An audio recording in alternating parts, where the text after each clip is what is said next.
I was standing outside the living room window, an old toolbox in my hand, when I heard my son's wife slam the table and hiss, "Why is Dad? No, why hasn't that old man disappeared yet?" The house I paid for felt colder than the toolbox.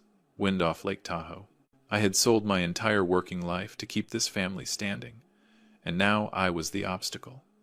I could have turned my back and walked away, but that night, I opened the door, stepped inside, and chose to face it. Under their frozen stares, in that room. Before I tell you what happened that night, subscribe to the channel, and leave a comment telling me where you're listening from. Now, let me tell you what really happened when I opened that door and walked into the living room. I walked into the living room without saying a word. The only sounds were the steady hum of the air conditioner and the dry ticking of the wall clock. Liam and Chloe froze as if the room had just changed ownership. I looked at them, not with the eyes of a father hoping to be understood, but with the eyes of a man long used to numbers, blueprints, and consequences that cannot be undone. I set the toolbox down beside the sofa. The edges were worn, the metal latch scratched and dull. I carried it out of habit, as if I were still the man ready to fix anything broken in my son's house. A leaking faucet, a creaking door, or a relationship starting to crack. I thought I could handle it all, if I just had a little more patience. No one spoke. Chloe was the first to turn away, pretending to straighten a cushion on the couch. Liam looked at me for a second, then dropped his eyes to the floor. That gesture was so familiar it sent a chill through me. It was the look of someone who had already decided, just waiting for the right moment to close the door behind someone else. I walked slowly toward the dining table. Water rings from their coffee cups were still on the surface. This house was always clean, modern, and quiet in a way that makes you feel unnecessary. When I signed the papers to buy it, I thought that silence meant peace. Now I understood. It was just empty space saved for someone being pushed out. I reached into my jacket pocket and pulled out an old set of keys. The keys to the machine shop, the place where I spent nearly 40 years of my life, where the smell of oil and hot metal became more familiar than food from a kitchen. I placed them on the table right between Liam's chair and Chloe's. The sound of metal touching wood was clear, not loud, but unmistakable. "I was planning to give these to you," I said, my voice dry and steady. "But maybe I came too late." Liam looked up. His eyes wavered, not with regret but with concern. Chloe turned back, a tight smile appearing instantly, like a reflex she had practiced. "You must have misunderstood," she said. "We're just a little stressed, that's all." I didn't argue. At this age, I've learned that arguments only reveal more of what people are trying to hide. I looked around the living room, every detail carefully chosen: the leather sofa, the abstract painting on the wall, the wide glass doors facing the lake. 80% of the money here was mine, yet nothing carried any trace of me. I remembered the afternoon I signed the papers to sell the shop. The broker said it was a good price, $1,200,000. Enough for me to rest. I nodded without hesitation, because I was thinking of Liam. The long debts. The late-night phone calls. His voice tired, frustrated. I transferred money again and again until the numbers felt as familiar as my own heartbeat. In my mind, one figure stood out clearly: $850,000. That was what I spent to clean up Liam's messes, to buy this house, to make the family look stable from the outside. I never saw it as an investment. I saw it as duty. "I just stopped by to fix the faucet," I continued, as if what I'd overheard had never happened. "It's still leaking." Chloe gave a thin smile. "No need. We already called someone." That sentence closed the last thing inside me. Not because of the faucet, but because of the way she said "we," as if I had never been part of this house at all. I turned and walked slowly toward the window. Outside, Lake Tahoe was calm, the sunset washing the water in cold gray light. I had stood there many times, believing I was looking at my son's future. Now I only saw an invisible line, and realized I was standing on the wrong side of it. When I turned back, I saw Liam staring at the keys on the table. His hand twitched slightly, as if he wanted to reach for them, then pulled back. In that moment, I understood. He wasn't looking at me as his father. He was looking at me as the last obstacle that needed to be removed. I took a deep breath. No one told me to leave right then. There was no shouting. No door slammed shut, but the truth was clear enough. I was no longer welcome. I was just a problem, waiting to be solved. And when I walked out of the living room, leaving the keys behind on the table, I knew I wasn't setting down old metal. I was setting down the final illusion that sacrifice by itself earns respect. That night, I didn't sleep. The guest room downstairs was so quiet I could hear the wind moving across the lake. I lay there staring at the ceiling, thinking about the keys I had left on the table. Not because I missed the old shop. I missed the feeling. The belief that if I gave enough, everything would somehow be okay. The next morning I woke up early. Decades of work don't let you stay in bed once the light comes up. In the kitchen, Chloe was already gone to work. Liam was still upstairs. I made coffee, sat alone, and let my mind return to numbers. When emotions stop being reliable, I always go back to things that can be measured. I opened the kitchen drawer, looking for a notepad. The drawer caught slightly. I pulled harder, and a thin stack of documents slid out and fell onto the floor. I bent down to pick them up, planning to put them back neatly. Then I saw the name on the cover. My name! Under it was a dry administrative title. I didn't need to read it closely to know what it was. I've handled enough paperwork in my life. This wasn't a bill. It wasn't a repair contract. It was a file prepared to prove that I was no longer capable of making decisions for my own life. I sat down and opened it page by page. The language was careful, almost neutral, but every line pointed to the same conclusion. I was described as confused, slow in my thinking, in need of professional care. There was even a signature from someone I had never met. I didn't feel anger right away. What I felt was a cold emptiness. The words I'd heard by the window the night before came back with painful clarity. Worthless. I understood then that it hadn't been said in a moment of frustration. It was the conclusion of a plan that had already been prepared. I stacked the documents again and put them back exactly where I found them. I didn't want Liam or Chloe to know that I had seen them. Not yet. I took my coffee upstairs, sat by the window, and watched the lake slowly brighten. In my mind, the pieces began to fit together. Chloe's sudden questions about whether I still remembered dates clearly. Liam asking me to sign papers just to make things easier for the family. The way they talked about a nearby care facility as if it were an obvious option for me. I had ignored it all because I didn't want to believe the worst. Now I understood. I was no longer a father being helped. I was an asset that needed to be handled neatly. At noon I walked through the house. I ran my hand along the walls, the stair railing, the glass doors facing the lake. 80% of the money here came from me. But on paper my name appeared only in small lines written carefully enough that no one would notice. I remembered clearly the day I signed the contract. I trusted the broker. I trusted Liam when he said it was all just paperwork. I smiled quietly to myself. In my entire career I never signed off on a drawing without reading every detail. Yet with my own family I ignored the most basic thing of all. By evening Liam came home. We ate dinner in silence. Chloe talked about work. Liam nodded along. No one mentioned the night before. I watched them, not with hurt anymore, but with a new kind of clarity. Every gesture, every word, they all carried a different weight now. When dinner was over, Liam stood up to clear the table. I watched him, remembering the times I did that for him when he was small, when he still called me Dad, with trust in his voice. That feeling didn't return. Instead, a decision began to form, slow but steady. That night, I photographed the entire file with my phone. The living room light was bright enough for me to read every line clearly.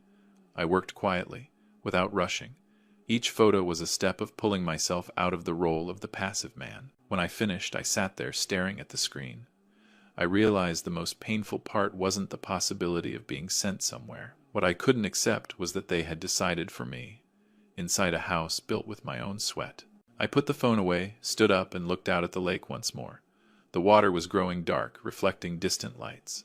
I understood that from this moment on I could no longer pretend not to see. I had crossed the line between hope and truth. And once the truth is out in the open, there are only two choices: stay silent and be pushed aside, or stand firm and redraw the boundaries. I spent my entire life building things that don't collapse. I had no intention of becoming the weakest thing of all. The next morning I called someone I hadn't needed in many years. He answered on the second ring. His voice was still low and steady, as if time had never quite touched him. "I need you in Tahoe," I said, "not to play chess, to help me clean things up." He didn't ask questions, just said he'd be there by the weekend. We go back to when we were young, when every decision carried consequences in court. I trust him because he's never confused sympathy with duty. While I waited, I behaved as usual. I fixed a few small things around the house, made coffee every morning, spoke just enough not to draw attention. Liam and Chloe seemed relaxed again. They thought I had accepted my place, like an old piece of furniture set quietly in the corner. That comfort made them careless. I heard them talk about future plans, new expenses, about how once everything's settled, the house would be transferred cleanly. No one mentioned me. In their minds, I was already dealt with. That weekend, my old friend arrived in the afternoon. I introduced him as a chess buddy. Chloe smiled politely. Liam shook his hand, cautious but not suspicious. Dinner was prepared with more care than usual, as if they wanted to prove everything was still under control. We sat down at the table. I let the conversation drift through harmless topics: weather, traffic, the lake. When the main course was served, I placed my hand on the table, light but firm. "I want to talk about money," I said. The air changed instantly. Chloe set her fork down. Liam looked up, his brow tightening. "I've spent $850,000. I continued, my voice even. "On debts, on this house, on keeping everything from falling apart. I want it all clearly documented." I took a folder from my bag. Not thick, not complicated. A simple debt acknowledgement. I placed it in the center of the table and turned it toward Liam. "Just for transparency," I said. "Family should be the clearest of all." Liam let out a dry laugh. "What are you talking about, Dad? That was money you helped me with." "Help or not, it's still money," I replied. "And money needs to be recorded." Chloe stepped in, her voice softer.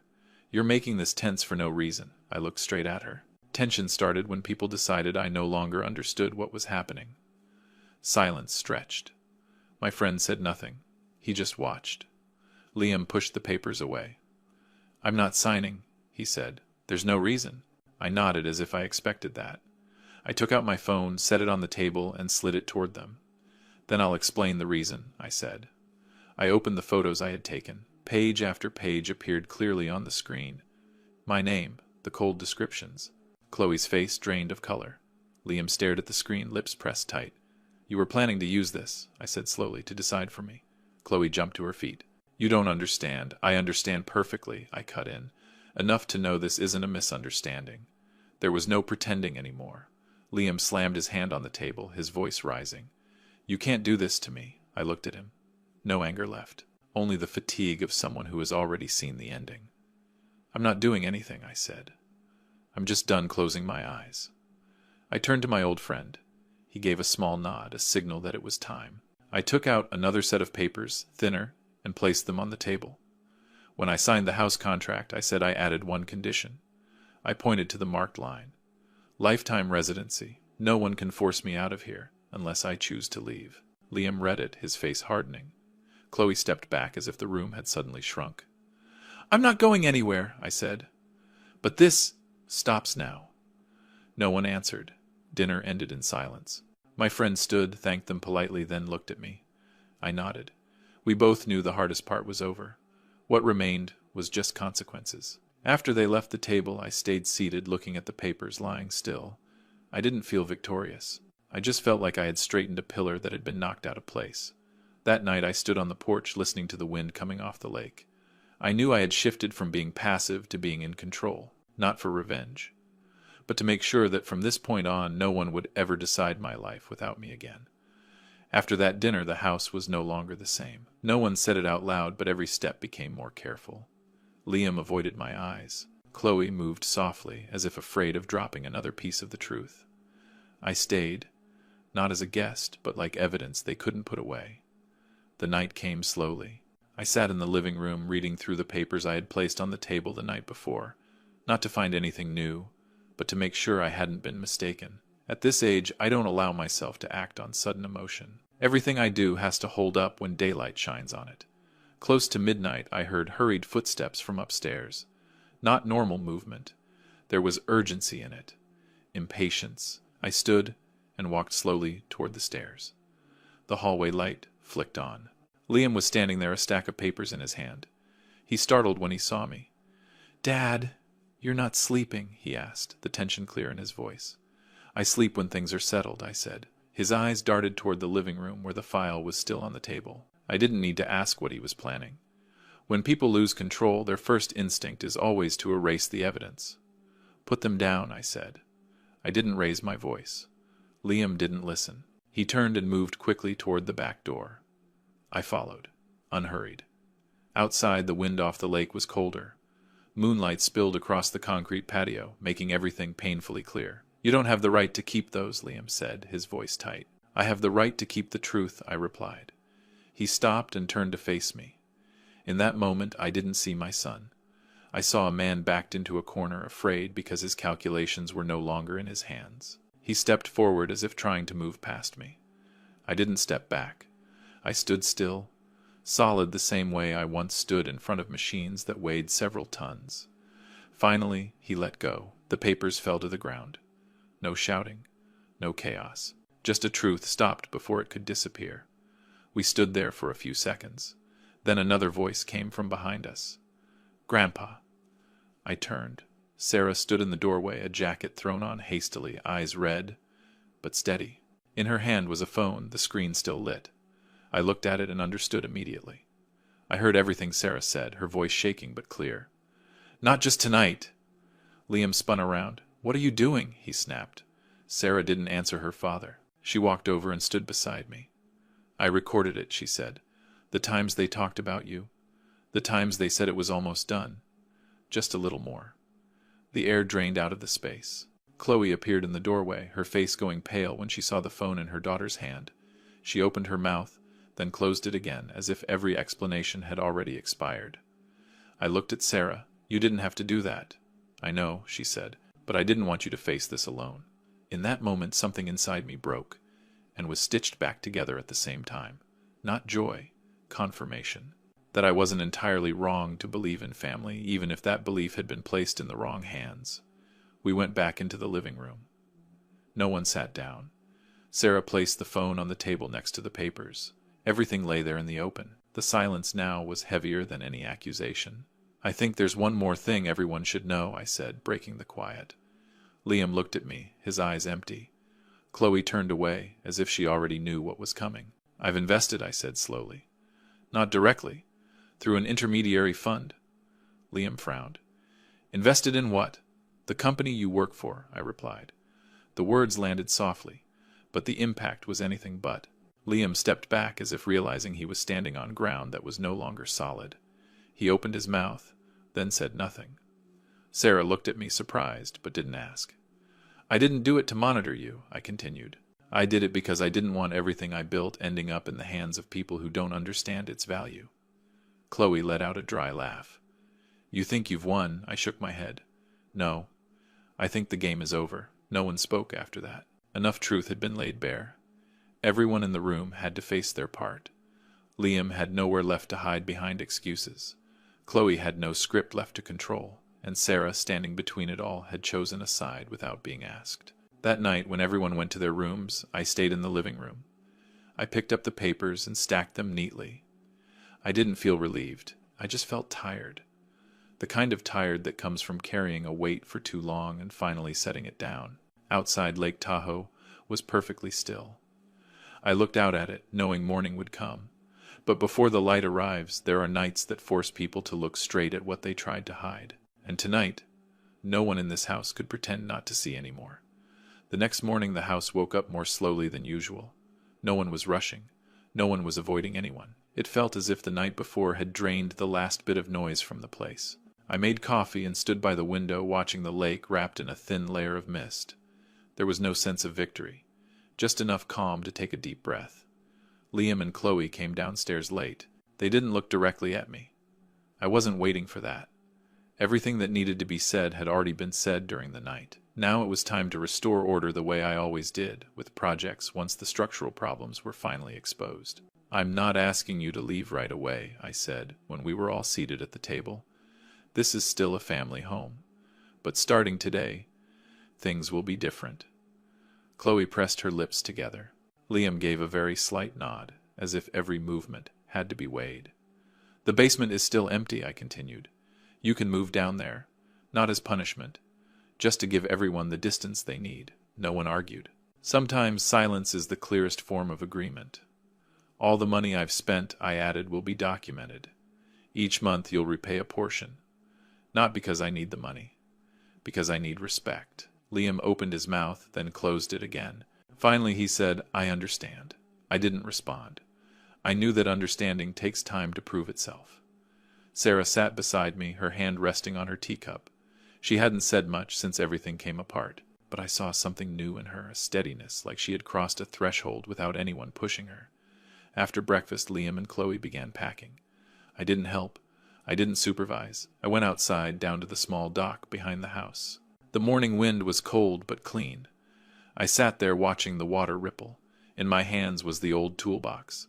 I'd carried it my whole life, fixing machines, fixing doors, fixing things you can touch. For a long time I believed that with enough patience people could be fixed the same way. Now I understood some things don't need fixing. They need letting go. I stood, walked to the edge of the dock, and didn't throw the box. I simply let it drop into the water. It sank slowly, without a loud sound. A small ring of ripples spread out, then disappeared. I didn't feel regret. I felt lighter. When I went back inside, Sarah was waiting by the door. Are you okay, Grandpa? She asked. Better than before, I said. She smiled for the first time since the night before. Are you staying here? She asked. I am, I said, but not the old way. The days that followed settled into a steady rhythm. Liam left early, came home late. Chloe spoke less. The house wasn't tense anymore, but it wasn't warm either. I didn't try to pull them closer. I let everything stand where it belonged. I took time for myself, walking around the lake, reading, sitting still without feeling useless. Sometimes Liam and I talked about small things. No past, no distant future. Just short conversations, polite, contained. One afternoon, Sarah brought me a glass of water and set it on the table. Thank you, she said. For what? I asked. For standing your ground, she replied. If you hadn't, I don't think I would have dared to. I looked at her and realized that not every legacy is written on paper. Some things are passed down through action, at the exact moment they're needed. As evening fell, I poured myself a glass of wine and stood by the living room window. The last light of day rested on the lake, quiet, clear. I thought back to the question I'd overheard through the window that night.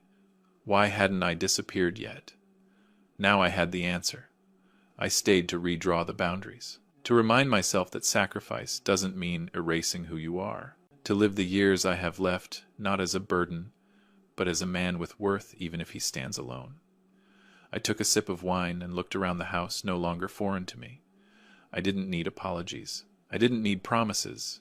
I only needed the truth to be placed where it belonged. And that night, as darkness settled over Lake Tahoe, I stood there alone, but not lonely, knowing that for the first time in a very long while, everything was finally standing firm. If you've listened this far, thank you for staying with me to the end of this story.